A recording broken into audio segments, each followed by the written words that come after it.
Hello friends, स्वागत है आप सबका आपका अपना यूट्यूब चैनल अब पढ़ेगा इंडिया में। आज हम लोग इस वीडियो में देखेंगे जो हम लोगों ने करंट अफेयर वार्षिकांक का जो प्लेटफॉर्म के बुक से सीरीज स्टार्ट कर रखा है, जो उस बुक में 30 प्रैक्टिस सेट दिए हुए हैं। उस क्रम में आज आगे बढ़ते हुए हम लोग देखेंगे सेट 9। इससे पहले 8 सेट जो है वो ऑलरेडी अपलोडेड है और वो भी पूरे एक्सप्लेनेशन के साथ अपलोडेड है, जिसमें सारे स्टैटिक जीके को भी कवर किया गया है। तो आप अगर नहीं देखे हैं तो जाकर प्लेलिस्ट से देख सकते हैं। आगे बढ़ने से पहले मैं आप लोगों को एक चीज़ और बता दूं, घटना चक्र का भी वीडियो जो है वो ऑलरेडी आप लोगों को डेली बेस पे अवेलेबल करवाया जा रहा है, वो भी देखना ना भूलें, क्योंकि घटना चक्र जो है वो आपके एग्ज़ाम के लिए काफ़ी इम्पॉर्टेंट साबित होगा। अगर आपको इसका पीडीएफ चाहिए तो आप दिए गए डिस्क्रिप्शन लिंक में जाकर टेलीग्राम ग्रुप ज्वाइन कर सकते हैं, वहाँ आपको इसका पीडीएफ प्रोवाइड करवा दिया गया है। तो चलिए बढ़ते अपने क्वेश्चंस की तरफ। आज का जो हमारा पहला क्वेश्चन है वो यह कह रहा है कि कोपा अमेरिका 2021 फुटबॉल टूर्नामेंट जो है वो किस देश ने जीता है। कोपा अमेरिका 2021 फुटबॉल टूर्नामेंट जो है वो जीता है अर्जेंटीना ने। तो इस क्वेश्चन का तो सही आंसर होगा option number A, Argentina. Argentina जो है वो 28 साल बाद यह खिताब जीतकर चैंपियन बना है और अर्जेंटीना जो है वो ब्राज़ील को 1-0 से हराकर चैंपियन बना है। नेक्स्ट क्वेश्चन है हमारा क्वेश्चन नंबर सेकंड, कह रहा है मुख्यमंत्री कोविड-19 विधवा सहायता योजना जो है वो किस राज्य ने शुरू किया है। तो यह शुरू किया है असम सरकार ने। तो इस क्वेश्चन का सही आंसर होगा ऑप्शन नंबर ए, असम सरकार। असम सरकार से याद रखिएगा, असम सरकार जो है वो मुख्यमंत्री शिशु सेवा योजना भी शुरू कर रखा है। असम से रिसेंटली और भी कुछ करंट अफेयर के क्वेश्चंस बन सकते हैं, जैसे कि असम जो है वो प्रथम राज्य है जिसने real time digital flood reporting information system का शुभारंभ किया है। असम जो है वो लोक सेवा आयोग की परीक्षाओं में ट्रांसजेंडर को शामिल करने वाला देश का पहला राज्य बना है। भारत के सबसे लंबी नदी रोपवे का शुभारंभ जो है वो असम में किया गया है और पूर्वोत्तर भारत के पहले कौशल विश्वविद्यालय की स्थापना भी असम में किया गया है। नेक्स्ट कह रहा है कि नई जनसंख्या नीति 2021-30 की घोषणा जो है वो किस राज्य ने किया है। तो यह किस राज्य ने किया है? उत्तर प्रदेश ने किया है। तो इस क्वेश्चन का जो सही आंसर होगा वो होगा option number D, Uttar Pradesh. Uttar Pradesh के मुख्यमंत्री का नाम है योगी आदित्यनाथ और यहाँ के गवर्नर का नाम है आनंदीबेन पटेल। उत्तर प्रदेश से एक चीज़ और याद रखिएगा, उत्तर प्रदेश में देश का पहला चमड़ा पार्क भी स्थापित किया गया है। नेक्स्ट कह रहा है कि ट्विटर ने भारत में स्थानीय शिकायत अधिकारी किसे नियुक्त किया है। तो स्थानीय शिकायत अधिकारी जो है वो विनय प्रकाश को नियुक्त किया है। तो इस क्वेश्चन का सही आंसर होगा ऑप्शन नंबर बी, विनय प्रकाश को। वहीं अगर हम लोग ट्विटर की बात करते हैं तो ट्विटर का जो इस्टेब्लिशमेंट है वो 2006 में हुआ है और इसका हेडक्वार्टर है जो कैलिफोर्निया यूएस में है। नेक्स्ट कह रहा है देश के पहले निजी एलएनजी का मतलब होता है लिक्विफाइड नेचुरल गैस संयंत्र का उद्घाटन जो है वो किस शहर में किया गया है। तो यह किया गया है नागपुर में। तो इस क्वेश्चन का सही आंसर होगा ऑप्शन नंबर सी, नागपुर में। और इसका उद्घाटन किनके द्वारा किया गया है? इसका उद्घाटन जो है वो नितिन गडकरी के द्वारा किया गया है। आपको कमेंट करके बताना है कि नितिन गडकरी जो है वो फिलहाल कौन से मंत्री हैं। मैं क्वेश्चन को फिर से रिपीट कर रहा हूँ, मैं आपसे पूछा हूँ कि नितिन गडकरी जो है वो फिलहाल किस मंत्रालय के मंत्री हैं। नेक्स्ट कह रहा है कि ज्योति आदित्य राय सिंधिया को किस विभाग का कैबिनेट मंत्री बनाया गया है। तो इनको नागरिक उड्डयन मंत्रालय दिया गया है। तो इस क्वेश्चन का सही आंसर होगा ऑप्शन नंबर ए, नागरिक उड्डयन मंत्रालय। वहीं इस्पात मंत्रालय की बात करते हैं तो इस्पात मंत्रालय के मंत्री बनाया गया है आरसीपी सिंह को। जल शक्ति मंत्रालय चेंज नहीं हुए हैं, पहले वाले ही हैं जिनका नाम है गजेंद्र सिंह शेखावत। और भारी उद्योग मंत्रालय के मंत्री बनाया गया है महेंद्र नाथ पांडे को। नेक्स्ट कह रहा है कि सुश्री नगमा मोहम्मद मलिक को किस देश में भारतीय राजदूत नियुक्त किया गया है। तो सुश्री नगमा मोहम्मद मलिक को पोलैंड में भारतीय राजदूत के रूप में नियुक्त किया गया है। तो इस क्वेश्चन का सही आंसर होगा option number B, Poland. Poland की अगर बात करते हैं तो पोलैंड यूरोप में स्थित एक देश है जिसकी राजधानी है वॉर्सा और यहाँ के राष्ट्रपति का नाम है एंड्रेज डूडा। नेक्स्ट कह रहा है राष्ट्रीय मत्स्य किसान दिवस जो है वो किस दिन मनाया जाता है। तो राष्ट्रीय मत्स्य किसान दिवस जो है वो 10 जुलाई को मनाया जाता है। तो इस क्वेश्चन का सही आंसर होगा ऑप्शन नंबर सी, 10 जुलाई। वहीं 11 जुलाई को विश्व जनसंख्या दिवस मनाया जाता है। साथ ही साथ याद रखिएगा 28 जुलाई को विश्व हेपेटाइटिस दिवस और 29 जुलाई को अंतर्राष्ट्रीय बाघ दिवस भी मनाया जाता है।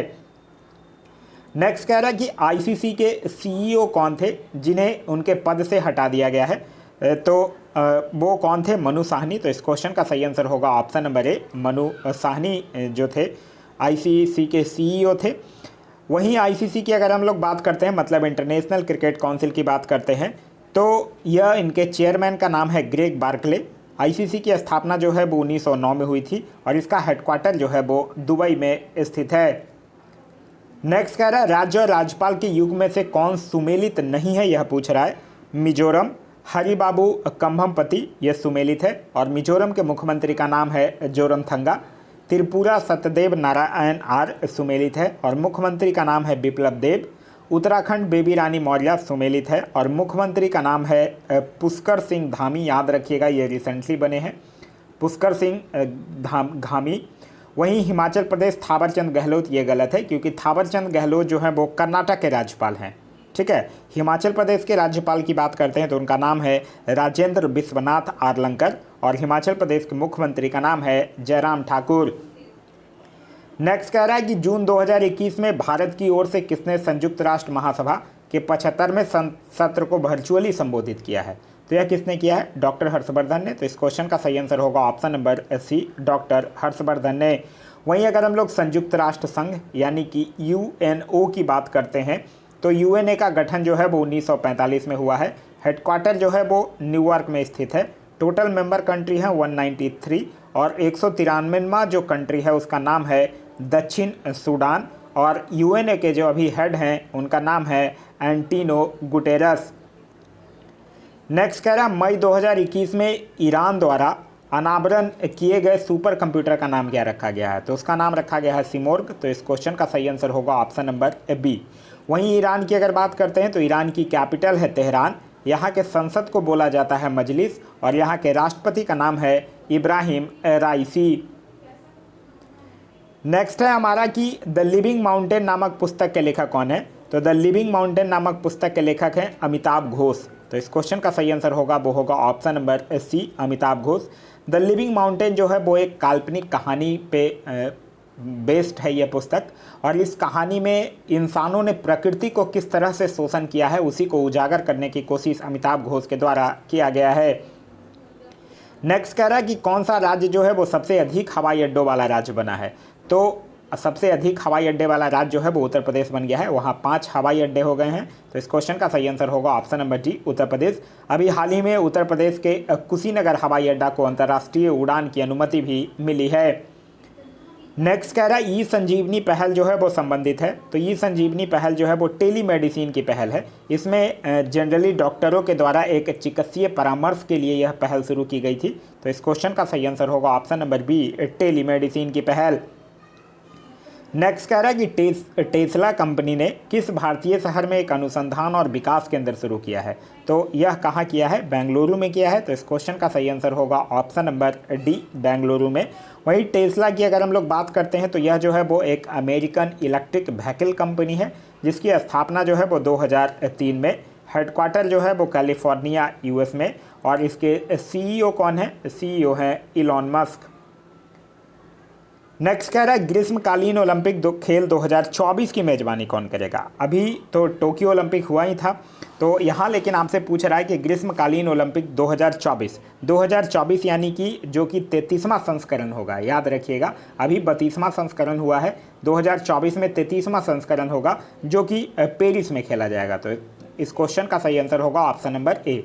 वहीं अगर आपसे पूछ ले 34वां संस्करण तो 34वां संस्करण 2028 में अमेरिका में होगा और अगर 35वां संस्करण पूछ ले तो वो 2032 में ब्रिस्बेन में होगा।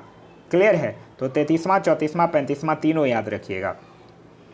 आगे कह रहा है कि इन यूनेफेयर, ये ऐसा है INEUNAVFOR,